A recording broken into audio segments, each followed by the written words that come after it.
Halo semuanya, di video kali ini kita akan membahas pra-pengolahan data dengan menggunakan bahasa pemrograman Python.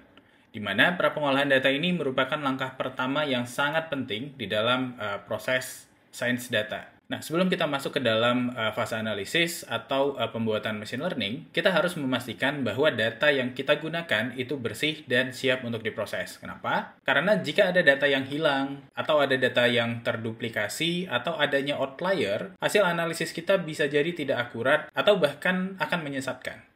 Nah, di video kali ini kita akan belajar memuat dataset dan memahami strukturnya, menangani data yang hilang, menghapus duplikasi, menangani outlier, mengubah tipe data yang tidak sesuai, menyimpan dataset yang telah selesai diproses dalam pra-pengolahan data. Jadi silakan siapkan laptop dan Google Colab kalian karena kita akan langsung praktek ngoding.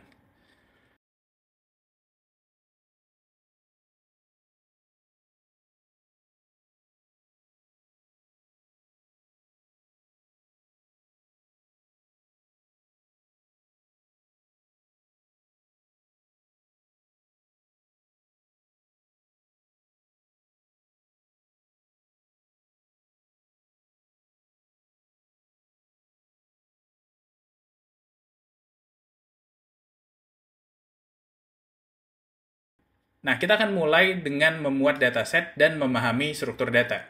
Nah, langkah pertama kita akan memuat dataset pelanggan dan memahami strukturnya.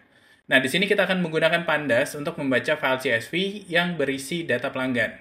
Di mana pada fungsi pd.read CSV data pelanggan 100.csv, kita akan membuka file dan menyimpannya di dalam bentuk data frame. Lalu kemudian kita akan menggunakan df.head untuk melihat 5 baris pertama agar kita bisa memahami struktur data dari dataset. Nah, perintah df.info akan menunjukkan jumlah kolom dan tipe data serta apakah ada nilai yang hilang. Sedangkan df.describe ini akan memberikan ringkasan statistik seperti rata-rata atau min, nilai maksimum, dan nilai minimum. Nah, dari sini kita bisa melihat apakah ada nilai yang ekstrim atau ada data yang tidak masuk akal. Nah, sekarang kita akan menangani nilai yang hilang di dalam dataset. Kita bisa melihat jumlah data yang hilang dengan menggunakan perintah sebagai berikut. Di mana pada perintah df.isNull.sum ini akan menghitung jumlah nilai kosong atau none di setiap kolomnya. Jika ada nilai yang hilang, kita bisa mengisinya dengan beberapa metode tertentu.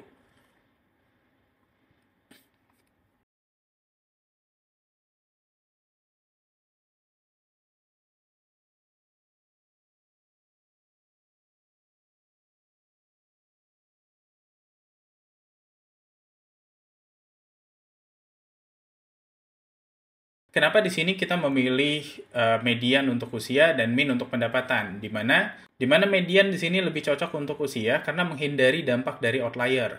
Sementara min cocok untuk pendapatan karena distribusinya jauh lebih normal. Dan sekarang data kita sudah bersih dari data yang kosong.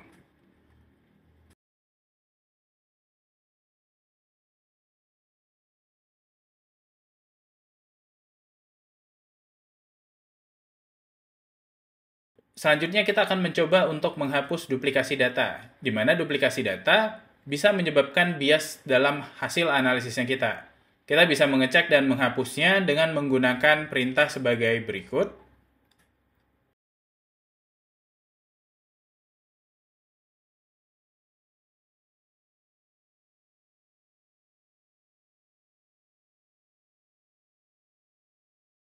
Kita bisa mengecek dan menghapus data dengan menggunakan perintah df.dropDuplicate. Nah, proses penghapusan duplikasi ini penting agar kita tidak menghitung data yang sama 2 kali dalam analisis.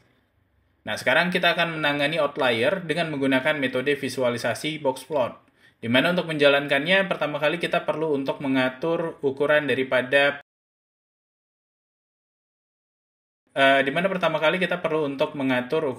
boxplotnya. Lalu kemudian kita perlu untuk mengeset data apa yang akan kita tampilkan di dalam boxplot. Lalu kemudian kita bisa membuat title atau judul daripada boxplotnya, di mana dari boxplot kita bisa melihat apakah ada nilai yang jauh berbeda dari nilai-nilai yang lainnya. Misalkan, jika ada pelanggan yang berusia 200 tahun, maka itu tidak masuk akal. Jadi kita bisa membersihkan data ini dengan memberikan batas maksimum yang wajar.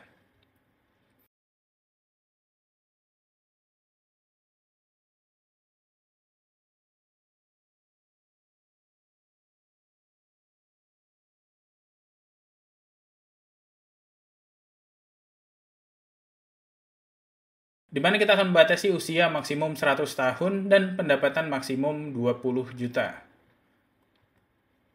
Nah, dengan membatasi nilai maksimum, kita bisa menghapus kesalahan input data dan membuat datasetnya jadi jauh lebih realistis. Nah, kadang-kadang ada kolom yang memiliki tipe data yang tidak sesuai, misalkan angka yang disimpan sebagai string. Untuk itu, kita perlu untuk mengubah format datanya. Sebagai contoh, misalkan di sini untuk kolom pendapatan bulanan, kita akan coba untuk ubah tipe datanya yang sebelumnya adalah float menjadi dalam bentuk integer.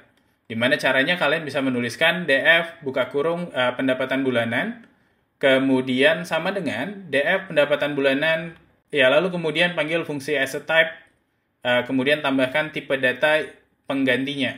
Di mana di sini saya menggunakan tipe data integer. Lalu kemudian untuk mengeceknya kita bisa menambahkan df.info untuk melihat apakah tipe datanya sudah berubah atau tidak. Nah, mengubah format data ini sangat penting. Salah satu tujuannya adalah agar tidak terjadi kesalahan dalam proses penghitungannya kita. Nah, sebagai langkah terakhir, kita bisa menyimpan dataset yang telah dibersihkan dengan menggunakan perintah df.toCSV. Lalu kemudian kita bisa menuliskan lokasi tempat kita akan menyimpan file CSV-nya. Kemudian tambahkan parameter index false. Dan ya, sekarang dataset kita sudah bersih dan kita juga sudah bisa menggunakan data ini untuk dianalisis. So, hari ini kita telah melakukan pra-pengolahan data. Jangan lupa tinggalkan komentar jika ada pertanyaan dan sampai jumpa di video pembelajaran selanjutnya. Terima kasih.